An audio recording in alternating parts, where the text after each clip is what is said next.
Hi, everyone. I'm excited to be here today to talk to you about some of the miracle stories that are happening right here in our own city, in our own state, every day.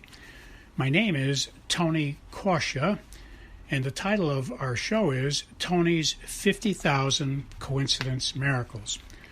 Please note, this show is not about religion, and we're not trying to change anyone's religion, and we're not trying to get you to join any religion. It's just about miracle stories.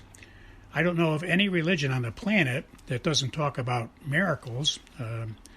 That's why religions begin, because they have something that's telling them there's really a God. But we're not going to get into that. We're going to just talk about miracles and leave the decisions about all that up to you. So we don't care what religion you are. We just want to talk about miracles. If you are an atheist, I think you'll enjoy the program as well, although I can't guarantee you'll remain an atheist very long after you hear many convincing stories, coincidence kinds of stories about miracles. You can email me your own stories if you wish. We'll try to use all we can on the show. I can't guarantee we will, depending on volume and time, but you're welcome to send your stories on to us, and we will mention them when we can. You can send them to the following email address. But please notice that if we do use your story, we won't mention your name. We'll keep you anonymous. And we suggest that in your story, when you send it to us, don't use your correct name. That way anyone listening will not be able to figure out that it was you that sent the story in. The email address you can send your stories to is very easy to remember.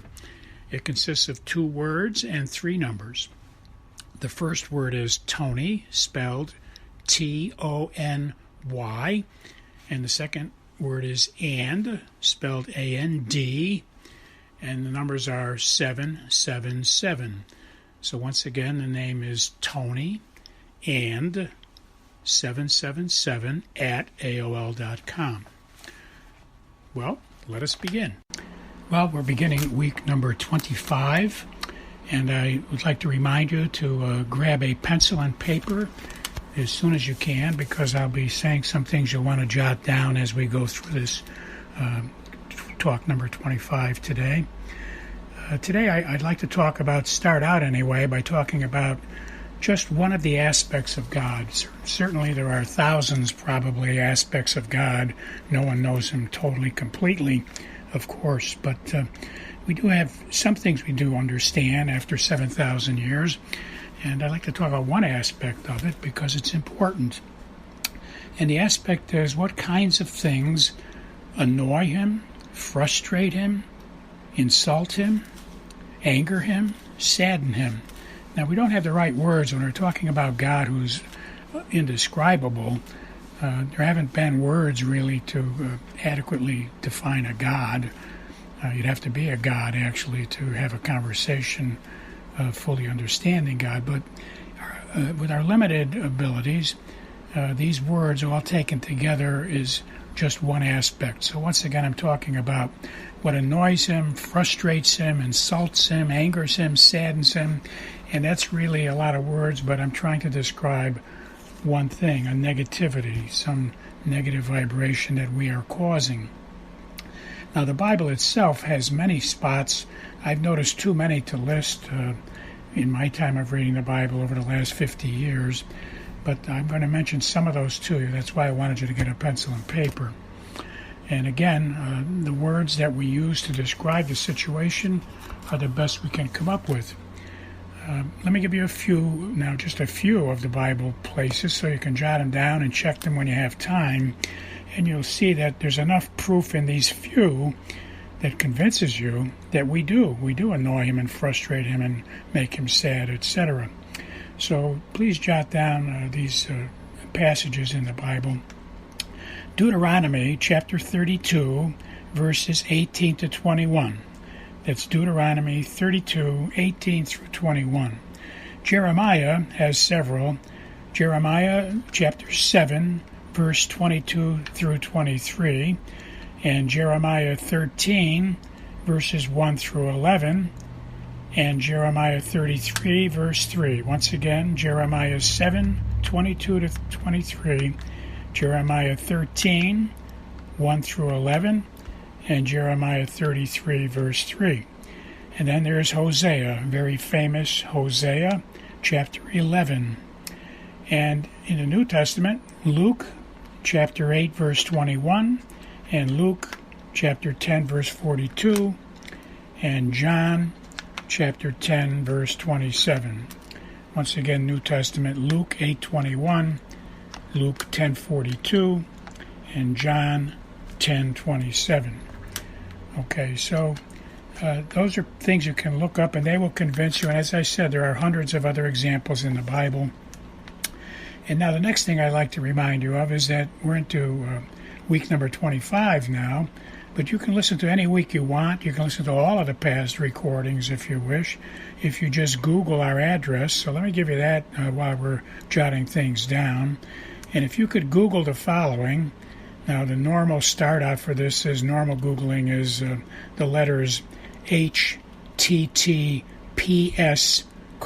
once again, HTTPS : then // then www. and then capital W CAT radio.com /miracles/ once again https / www.wcatradio.com /miracles/ and you'll be able to listen to any of the shows we have recorded so far and even some upcoming ones. Now, I'd like to make another point about all this. The thing that annoys God and frustrates God primarily, and if you look at those scriptures, you'll see that they all give you proof that the key thing that annoys him is that we don't talk to him. He's our creator. He actually manufactured us. You know, he created every finger on our hands. He created both of our eyes. He created this system. We're born as tiny little children. We grow every day. We grow up to a certain height, and then we stop growing. There's a whole system, a wonderful thing that he made when he made a human being. And he's everywhere. So we know all these things from 7,000 years of 10,000 saints telling us all these amazing miracle stories. We know that God is everywhere. He's always everywhere. So he was in the room you're in now, and he was where you are now. He's been there for 1,000,000 years, and he'll be there for another 1,000,000 years, and who knows how long after that. So he's always everywhere. So if we're not talking to him, then we're ignoring him. And that's what you'll find that the scriptures talk about. What really bothers him is that he made us, and Adam and Eve knew him, and Adam and Eve told their children, but after that it's gotten forgotten. People forget because they can't see him. Well, they can't see him because he's a spirit. All right, so now the next point I want to make is we're either ignoring him or we're talking to him. So that's what frustrates him. Can you imagine? 7 billion people on the planet today, and probably 3 billion people have never talked to him at all in all of their life so far. Now, the other thing I need to stress is you can talk to God about anything at all. Nothing's going to shock him. He knows every single thing you think about, even the things you're hiding, you don't want to talk about because let's say you're having bad ideas. You want to do something bad. Let's say you want to do something sinful. And that's because the devil tempts us. The devil tempts every single person all day long. So you're being tempted, that's for sure. And God sees it. God knows everything. He sees the devil tempting you. And that's part of the system. And I've explained it in the past, and I will again in the future. But the devil is present, and God knows that. And the reason he is because we have to pass the test. If you pass the test of an angel, he'd be tempting you to do good things. But we need to pass the test of a devil because he's tempting us to do bad things. And the devil was once an angel, and if an angel living in heaven could become a devil, then that means when you go to heaven, you could become a devil too. So you might as well be tested here so they don't let devils into heaven. All right, so that's why God wants us to talk to him, because talking to him is how we're going to solve problems. And if you want to do something sinful and wrong and evil, talk to God about it. The first thing He's going to tell you about it is, you've forgotten that the devil is tempting you. And God will explain it to you. And He may tell you some aspects of something that's evil that, maybe an evil thing is broken in. You can break it into 4 parts. And 2 parts might be okay, and the other 3 parts are the evil parts. So talking to Him, for example, going to a movie is not bad, but going to a bad movie is. So it's not going to the movie that's bad, it's which movie you're going to. And then who are you going with? So you see, doing something evil could be bad, but it could have good aspects to it where you can do the good things. But all of that's going to be made clear if you simply talk to God. And don't worry about how He's going to answer you, because He's God. He'll figure that out. He knows how to answer everybody. And here's another clue for all of us. A lot of us walk around during the day and we say things like, gee, I don't know what I should do about this. I don't know if I should go there or go there. We say that to ourselves. It's a question. And we get an answer. Lots of times we'll say, gee, I wonder if I should call Charlie, and you start thinking about it. And then you get an answer. So a lot of times when you're asking questions, you don't realize you're asking God and He's answering you, but you didn't say, God, can I ask you? So you don't know you're asking Him. You're just asking space. And when you ask space, the problem is God can answer you or the devil can answer you. So the best thing for you to do is say, Dear God, or Dear Jesus, or however you perceive God. Ask Him a specific question. Use your mind. You don't have to use your mouth. And listen with your mind. And that's how it works. And I've explained this in prior weeks and prior recordings, which you can listen to, of course. So these are important aspects. You can talk to Him about anything. And we're already asking questions of space, and we are getting a lot of answers. I'd like to share a coincidence miracle with you right now that shows how important it is to talk to God and then do what He tells you exactly when He tells you to do it. I was walking in a park and I was praying and talking to Jesus, and often when I'm doing that, He'll inspire me that it's time to leave. I never know exactly why, but when He says leave, I leave. So I left. I drove into a town on the way home. It was a country town. I was in the center of the town. It's a country town, as I said. I got to a red light.